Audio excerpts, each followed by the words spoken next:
Yo, selamat datang kembali di Anime 21 Play di segmen Bacotin Anime. Kemarin gue udah ngebacotin episode 00 dari anime ini, dan sekarang kita berlanjut ke bacotin episode ke-1 anime Mushoku Tensei 2 Isekai Itara Honki Desu. Sebelum gue lanjut ngebacot, jangan lupa untuk subscribe channel ini dan share jika kalian ingin berbagi kepada teman-teman kalian tentang anime ini. Oke, kita langsung aja. Di adegan pertama diperlihatkan seorang bapak-bapak yang sedang mengendarai gerobak kudanya, dan di dalamnya terdapat 3 orang pemuda yang sedang bermain judi. Lalu diperlihatkan juga seorang cewek yang sedang memainkan anak panahnya. Usut punya usut, dia bernama Sarah. Tak lama kemudian akhirnya karakter pertama atau sang MC kita diperlihatkan. Terlihat jelas sekali Rudy atau Rudius ini masih terlihat sangat terpukul dengan kepergian sang kekasih Eris, yang pergi meninggalkan dia begitu saja. Setelah Eris menyerahkan tubuhnya kepada si Rudy ini, gue cukup mengerti apa yang dirasakan oleh si Rudy ini. Terlihat juga Rudy terus mengelahkan nafasnya. Sarah bersama wanita di sampingnya. Setelah gua tanyakan ke Pak RT setempat, dia bernama Suzane. Sangat mengkhawatirkan dengan kondisi si Rudy ini. Suzane pun mencoba menanyakan kepada dia kenapa dia menghelakan napas terus. Awalnya Rudy tidak mengindahkan pertanyaannya itu dan hanya berbicara maaf. Namun Suzane tidak menyerah, dia terus menanyakan hal lain seperti kenapa dia pergi ke utara padahal di daerah itu sangat berbahaya. Tapi respon Rudy yang dingin membuat Sarah marah dan kesal dengan si Rudy. Rudy kaget dan langsung berkata dalam hatinya, mirip. Kalau kalian paham siapa yang dimaksud, pasti si Eris. Jadi Sarah ini sikapnya mirip dengan si Eris. Setelah itu Rudy langsung menceritakan tujuan utamanya ke utara adalah mencari ibunya yang terlibat insiden teleportasi. Seketika Suzane dan Sarah pun terdiam. Sarah bergumam, gak perlu bersikap kasar kayak gitu juga. Suzane juga menanyakan lagi, apa rencanamu, apalagi di utara sangat berbahaya dan luas. Apa ada petunjuk? Rudy hanya menjawab, akan ku usahakan. Akhirnya Suzane menceritakan apa yang dia tahu tentang daerah utara. Setelah mendengarkan penjelasan Suzane, akhirnya Rudy sampai di utara. Rudy pun memutuskan untuk mencari penginapan. Setelah mendapatkan penginapan, kita diperlihatkan Rudy yang masih trauma. Sambil tiduran, Rudy memegang rambut milik Eris sambil meratapi nasibnya. Namun jiwa masa lalunya berontak. Dia bergumam, dia kesini bukan untuk jalan-jalan menenangkan mentalnya, tapi untuk mencari ibunya. Gue sedikit kecewa dengan sikap dan respon si Rudy yang ditinggal si Eris. Walaupun gue mengerti kalau gue ada di posisi si Rudy ini pun pasti akan seperti itu. Keesokan harinya, Rudy pergi ke guild untuk membubarkan party miliknya. Namun sayang, respon para orang di sana sangat kurang enak kepada Rudy. Mereka mengejek kalau Rudy ini hanya anak kecil yang sedang bermain-main di guild. Ada juga yang menanyakan siapa dia, kenapa dia sendirian. Tapi Rudy tidak merespon mereka sedikit pun. Dia langsung menuju petugas untuk membatalkan partinya. Awalnya dia agak ragu dengan keputusannya itu, namun tetap membulatkan tekadnya. Party pun berhasil dibubarkan. Seperti biasa, orang yang menyinyir langsung bergumam, regunya sudah hancur. Ada yang kasihan kepada Rudy. Rudy menuju papan misi. Dia berencana untuk menyelesaikan misi. Dia memilih misi yang sulit kalau dilakukan oleh seorang diri. Kalau kita tahu Rudy ini kuat, jadi bagi dia sangat mudah. Namun petugas kuis meragukan Rudy. Ketika petugas mengoceh-ngoceh, tiba-tiba Rudy seperti sakit di bagian jantungnya. Dia pun langsung bergegas menggenggam sesuatu yang ada di bagian kantong samping.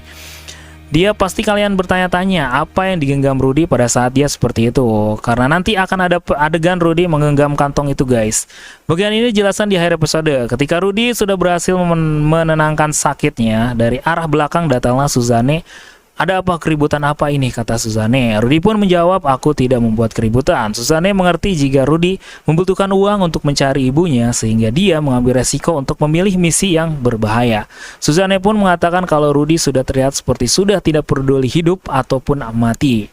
Suzane menawarkan Rudy untuk menyelesaikan misi itu bersama partinya. Seketika Sarah kaget. Ke bagian ini gue sedikit kocak. Awalnya Rudy agak ragu, namun pada akhirnya dia setuju untuk pergi bersama menyelesaikan misi itu.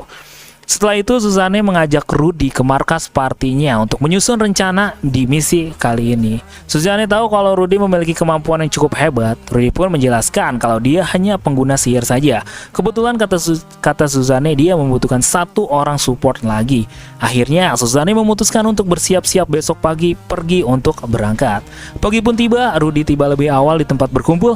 Datanglah sekelompok party. Seketika Rudy langsung menggenggam sesuatu yang ada di kantong miliknya lagi. Rudy. Lagi Rudy pun seperti itu, semakin penasaran gua apa itu sebenarnya. Tidak lama kemudian Suzanne datang. Rudy dan Suzanne berinteraksi, percakapan kayak saling ledek gitu. Akhirnya Rudy mengenalkan dirinya kalau dia adalah pengguna sihir tanpa rapal. Seketika langsung pada kaget. Gue suka respon Suzanne yang terlihat dewasa banget di sini. Suzanne langsung mohon kerjasamanya sambil ingin berjabat tangan, tapi Rudy seperti ragu untuk menjabat tangan dan Suzanne tidak mempersalahkan itu. Akhirnya mereka pun berangkat. Di dalam perjalanan mereka memperkenalkan diri mereka masing-masing. Suzanne, seorang counter around, wakil ketua dan petarung garis depan. Rudy kaget, ternyata dia bukan ketuanya karena dia mengira Suzanne lah ketuanya. Ada Timothy, seorang ahli sihir jarak jauh dan dia pemimpinnya. Terus Mimir, orang sebagai penyihir penyembuh. Ada Patrick, seorang petarung di garis depan, dan berakhir ada Sarah, seorang pengguna panah untuk serangan jarak tengah. Di sini Sarah sangat tidak menyukai Rudy. Tidak lama Rudy teringat akan mantannya. Rudy terlihat tidak bisa move on nih guys. Sambil istirahat, mereka pun membahas rencana untuk menyelesaikan misi tersebut. Namun terjadi perdebatan antara Rudy dan Sarah, dan akhirnya Rudy memutuskan untuk mengalah kepada Sarah dan mengikuti rencana tadi.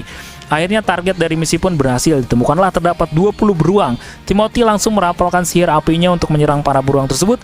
Rudy tidak tinggal diam, langsung melancarkan serangan sihirnya juga dengan membuat tanahnya menjadi lumpur. Awalnya semua terlihat akan berhasil, namun Rudy merasakan ada sesuatu yang mencurigakan, dan benar saja. Tiba-tiba datanglah beruang hitam. Rudy menjelaskan itu beruang yang dilumuri oleh lumpur sehingga bisa bertahan dari serangan api Timothy. Di sini gue berpendapat kalau Rudy salah menggunakan sihir lumpur tadi yang membuat para beruang bisa bertahan dari serangan api Timothy. Akhirnya mereka pun terkepung dan terjebak. Rudy bergumam sudah terlambat. Rudy apa yang harus dia lakukan, dan akhirnya dia memilih untuk diam dan pasrah karena pada akhirnya dia akan kehilangan semuanya. Namun para party ini malah lebih memilih untuk bertarung dan tidak kabur. Terjadilah pertarungan yang cukup menegangkan dengan beruang-beruang tersebut. Lagi-lagi gue dibuat kagum dengan gerakan slow-mo dari pertarungan ini. Di adegan slow-mo ini Rudy berpikir, kenapa mereka tidak lari? Kenapa aku merasa gelisah? Akhirnya Rudy pun mengerti apa yang harus dilakukan. Setelah itu mereka sudah ada di dalam batas mereka bertarung, namun sayang para beruang masih banyak, dan akhirnya Rudy langsung mengeluarkan kemampuannya yang sangat luar biasa. Seketika para beruang pun musnah. Misi pun berhasil. Akhirnya mereka membawa hasil misinya ke guild. Rudy di sini terlihat sudah kembali seperti semula. Dia pun tersenyum lega, dan disinilah akhirnya kita diperlihatkan apa yang dia selalu genggam di kantong dia. Dan ternyata itu adalah kancut guru sihir dia bernama Roxy. Anjir, emang itu kancut jadi penyemangat dia gitu ya, kocak emang. Akhir episode 1 selesai dengan Rudy yang sudah kembali dari keterpurukannya. Oke, bacotan gue untuk episode kali ini adalah keren. Cerita tersusun dengan sangat rapi. Bagaimana si Rudy yang sedang terpuruk perlahan namun pasti kembali ke semula.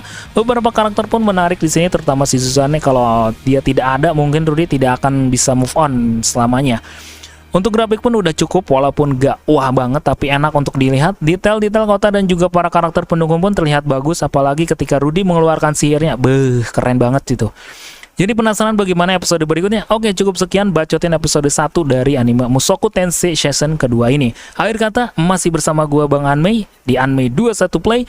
Tetap semangat, teruslah bermimpi, jangan pernah menyerah. Mata nih, siapa di sini yang suka ciumin kancut cewek?